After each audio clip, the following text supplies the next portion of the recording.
Est-ce que l'humanité va vers son suicide en le sachant?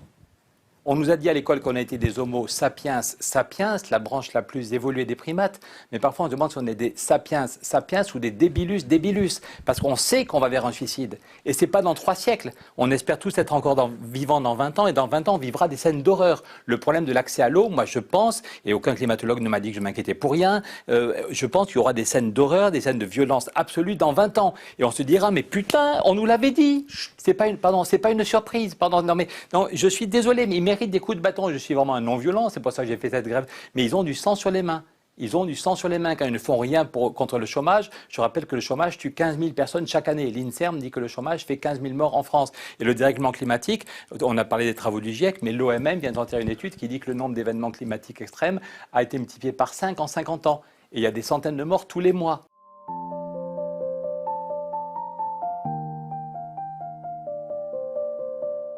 Est-ce que la bienséance et le ronron de ne jamais s'énerver nous empêchent de taper du poing sur la table pour exiger des changements des oligarques? Mais je me suis tapé sur le front et tu m'as repris. Donc voilà, moi je pense effectivement qu'ils n'ont aucune excuse, que la violence n'est pas la solution à la castagne, mais qu'il faut sans doute qu'on réfléchisse encore à des actions non violentes et surtout qu'on profite. L'action non violente la plus efficace, ce sont les élections. On est dans un pays démocratique, il y a une équipe qui aura eu tous les pouvoirs pendant 5 ans et qui manifestement, je ne dis pas que c'est facile, je ne dis pas qu'il y a une baguette magique, mais quand il y a 150 citoyens qui ont travaillé, la Convention citoyenne qui a travaillé pendant 1 an et demi, qui débouche sur 149 propositions très concrètes, Emmanuel Macron dit bravo, il y en a 3, je sors mon joker, mais il y en a 146 qui sont vraiment très bonnes, je vous promets, je reprends les 146 propositions et qu'à la fin, tout le monde dit qu'il a repris même pas 5% et le Conseil d'État et le Conseil qui dit non, on n'est pas du tout à la hauteur, eh bien ça veut dire que ces gens-là ont du sang sur les mains. Ça ne sert à rien qu'ils fassent des sommets extraordinaires pour dire qu'ils vont sauver la planète ou la biodiversité. Sur la question de la croissance, tu avais posé la question. D'abord, je voudrais dire que j'étais d'accord à 100% avec ce qu'a dit Valérie et que bravo d'avoir commencé par les pays du Sud, parce que moi j'aurais commencé comme un gros bourrin par répondre pour des pays européens.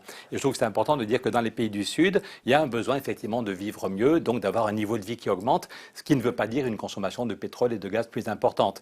C'est aussi pour ça que nous, on veut un plan d'investissement massif et un nouveau partenariat avec l'Afrique, mettre de l'argent et puis une nouvelle gouvernance, parce que beaucoup d'Africains veulent avoir un niveau de vie qui augmente, ça se comprend, mais si c'est plus de pétrole, ils veulent arrêter de survivre, ils veulent juste arrêter de survivre. Il y a ça, et puis il y a aussi le fait d'avoir un niveau de vie plus important. Ça dépend dans quelle zone d'Afrique tu es. Mais on peut avoir un niveau de vie plus important sans brûler plus de charbon et de pétrole. En Afrique, en Afrique comme ailleurs, on peut faire un travail de sobriété, on peut avoir d'autres modes de cuisson, d'autres modes alimentaires, on peut avoir de la biomasse. Il y a tout ce qu'il faut comme ressources, le soleil, la forêt, l'intelligence. L'Afrique a toutes les ressources pour ne pas passer par la case pétrole et gaz comme l'Europe, mais avoir un niveau de vie et un niveau de consommation d'énergie qui progresse sans faire... Voilà. Je voudrais quand même, sur la question de la croissance, dire que dans nos pays, je n'en peux plus de voir tous les dirigeants, et je ne donnerai pas de nom pour ne pas vexer Bruno Le Maire, mais qu'à chaque fois qu'on nous explique que ça y est, la croissance revient, mais je ne sais pas s'il faut en rire ou en pleurer. D'ailleurs, le collectif Roosevelt avait fait une vidéo très drôle. On voyait Raymond Barre qui vous disait ça y est, la croissance revient, Pierre Mauroy, voilà. Voilà la courbe de la croissance en France depuis 50 ans. Je suis désolé pour ceux qui me suivent depuis 25 ans, je l'actualise. Voilà, l'évolution de la croissance en France depuis 50 ans, décennie par décennie. On était à 5,6, voilà. Il faut être très optimiste pour penser que la croissance revient. Mais vous allez me dire... C'est un gros menteur. Vous allez me dire, oui, mais c'est pas, en France, l'État est obèse, il n'y a pas de politique industrielle, regardez l'Allemagne. Donc, pour la première fois sur Thinkerview, celle-là est nouvelle, l'évolution de la croissance en Allemagne depuis 50 ans. Voilà la locomotive allemande. La locomotive allemande, voilà. Et comme rapporteur général du budget, avant que le virus ne frappe, j'allais 2 fois par mois à Berlin. Et je me rappelle que la dernière conférence de presse du patron de la Bundesbank, Jens Weidmann, juste avant Noël, il y a presque 2 ans, il disait l'Allemagne est en train de retomber en récession. Donc je rappelle, pour Bruno Le Maire et autres, ou pour Arnaud Montebourg, qui nous dit qu'il suffirait d'avoir une politique industrielle. Il a raison, il faut une politique industrielle. On s'est rendu compte que les masques viennent de Chine, que des molécules importantes viennent de Chine. Donc oui, il faut réfléchir à une vraie politique industrielle pour notre pays. Mais de là à dire que ça va suffire pour le plein emploi, en Allemagne, il y a 6 millions de petits boulots, 6 millions de salariés qui ont 450 € par mois. Mais donc voilà l'évolution de la croissance en Allemagne. Et dernier point qui va énerver un peu la légende du Front National, comment l'Allemagne a évité la récession depuis 10 ans, c'est juste parce qu'elle a accueilli 1,5 million de réfugiés syriens. c'est les chiffres officiels. Si l'Allemagne n'avait pas accueilli 1,5 million de réfugiés syriens, elle avait une croissance à 0,4, 0,4. Et voilà. Et n'importe quand, les États-Unis peuvent s'effondrer, je le rappelle. Avant que le virus n'arrive, paradoxalement, le virus a permis de mettre des milliers de milliards pour faire un plan de relance. Mais voilà la courbe. Tu m'avais invité il y a 3 ans, j'avais montré ça. C'est la dette totale aux États-Unis. On voit que c'est totalement flippant. Et il y a 3 ans, à la une des Échos, qui n'est pas un journal conspirationniste, le FMI qui dit « Attention, le FMI nous s'inquiète d'une nouvelle crise mondiale ». La phrase reprise en gros, d'après le FMI, la prochaine crise peut être 10 fois plus grave que 2008. D'après le FMI, la prochaine crise peut être 10 fois plus grave que 2008. Et paradoxalement, avec le virus, il y a eu des centaines de milliers de morts, c'était l'horreur du confinement, voilà.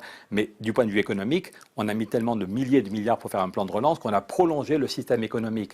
Mais qu'on peut n'importe quand avoir la crise économique qui est attendue. Donc miser sur la croissance, c'est juste se moquer du monde. On ne peut plus, la croissance ne veut plus rien dire. Déjà en 1970, le livre qui fait que Jacques Delors a émergé dans le débat public, en 1970, si Jacques Delors est devenu connu, c'est parce qu'il a fait un livre sur les indicateurs sociaux où il disait le PIB ne veut rien dire. Le PIB ne veut rien dire, il faut des indicateurs sociaux, et maintenant il dirait de développement durable. Et donc, miser sur la croissance pour financer les retraites ou pour l'emploi, c'est juste une grosse blague. La meilleure façon de créer des emplois et de financer les retraites, c'est d'avoir un vrai plan d'investissement pour le climat, y compris avec des financements européens. Mettre une taxe sur la spéculation, une taxe sur les milliardaires, utiliser autrement l'argent de la Banque centrale, 900 000 emplois avec un vrai plan climat et relancer la négociation sur la semaine de 4 jours. On donne la parole aux patrons et aux salariés de Maminova, aux patrons et aux salariés de Fleury-Michon et avec ça, on crée 2,5 millions d'emplois et on peut vivre mieux. Est-ce que le but est de vivre mieux? Le but est d'éviter le chaos. Moi, j'étais un ami de Stéphane Hessel et j'ai eu la chance de vivre avec des grands. Et ils étaient dans la résistance, ils ont fait le Conseil national de la résistance, ils avaient un double objectif, c'était buter les nazis, libérer le pays, et leur programme, c'était magnifique, les jours heureux. Leur programme, c'était mettre en place une sécurité sociale, améliorer le fonctionnement des médias. On sort du rêve. Donc, en même temps, éviter le chaos. À l'époque, c'était lutter contre les nazis. Et ils risquaient la mort. S'ils se faisaient choper, c'était une balade. Et en même temps, ils avaient eu le courage d'inventer un autre modèle pour vivre heureux. Et je pense que nous, notre objectif... Ils avaient surtout des réserves de pétrole. Mais pardon, ce que je veux dire, c'est que l'objectif est double aujourd'hui. Le monde a changé, mais l'objectif est double, c'est éviter le chaos. C'est pas les nazis, c'est le dérèglement climatique et l'effondrement de la biodiversité qui peut nous amener au chaos. Et vivre mieux, si vous allez sur le site Les Jours Heureux 2022, Les Jours Heureux, vous trouvez quelques propositions. Valérie. Tout à l'heure, tu as parlé de la question de vers quel futur on se projette. Qu'est-ce que c'est un futur qu'on ne veut pas, la dystopie, et qu'est-ce que c'est un futur souhaitable? Et ça, pour ça, en fait, il y a besoin d'autres personnes que nous, des physiciens du climat. Il y a besoin d'autres personnes qui finalement récupèrent nos informations et puis celles qui vont venir sur les impacts supplémentaires ou évités et puis l'ensemble des solutions qui permettent de permettre à chacun de vivre décemment tout en réduisant les émissions de gaz à effet de serre. Et à partir de là, en fait, on peut créer ces visions du monde, ces récits, les partager. Ça peut créer un effet d'entraînement. Dans le rapport du GIEC sur 1,5 degré, on avait fait ça dans un des encadrés. À la fin du rapport, on avait décrit 3 futurs possibles. Un futur où on agit maintenant, on réoriente les investissements, c'est pas délirant en fait, c'est beaucoup moins coûteux que ce qui a été fait pour la pandémie. On transforme vraiment de manière importante un certain nombre de secteurs d'activité, et puis on vit avec un climat qui change de manière minimale, et on aide ceux qui sont les plus exposés à surmonter les difficultés. Et puis il y a d'autres évolutions futures possibles. Et puis ça peut se décliner à l'échelle d'une ville, à l'échelle d'un pays, mais il y a besoin d'autre chose que simplement le travail de physicien du climat. Ta communauté, en fait, elle peut aider à ça. Je pense que c'est important. Tous les jours. Et tu posais aussi la question de est-ce qu'il faut taper du poing sur la table? Moi, personnellement, c'est pas ma façon de voir les choses. Pas sur la table. Non, mais c'est pas ma personnalité. C'est pas ma façon de faire.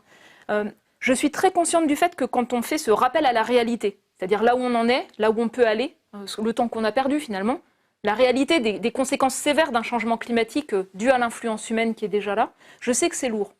J'essaie de le partager de manière la plus bienveillante possible. J'essaie de le partager de sorte à ce que les gens l'intègrent et que chacun à son échelle puisse contribuer à partager les connaissances et à agir. Et voilà, et ce point-là, pour moi, c'est quelque chose d'important.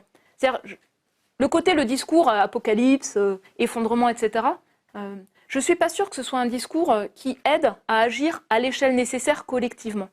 Je suis particulièrement attachée à la vie démocratique. C'est une chance, en fait. Moi, je suis une femme. Les femmes, elles votent pas depuis tellement longtemps aussi. Voilà. Tout ça, c'est des conquêtes. Ah, tu sais pourquoi tu votes? Je vote jamais, moi, personnellement. Tu votes pour payer des taxes. Non, mais personnellement, j'ai jamais... tu votais pas, mais tu payais pas de taxes. Je précise. Je n'ai jamais voté par adhésion. J'ai toujours voté par optimisation sous contrainte, on va dire, personnellement. C'est très bien dit. Voilà.